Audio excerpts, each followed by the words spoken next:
Ladíčko.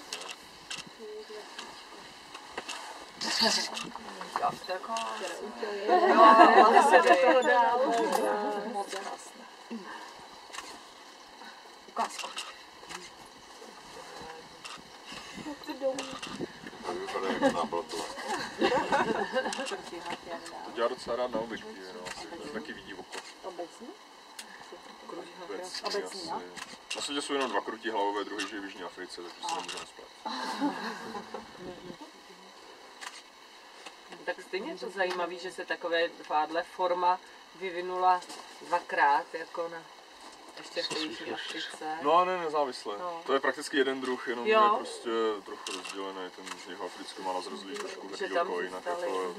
To je pravděpodobně, no, to je takový ten příběh, jak prostě těch lítal do Afriky, jak dlouho až tam zůstal. A vznikne jiný druh. A nebo naopak, jihoafrický prostě se posouval.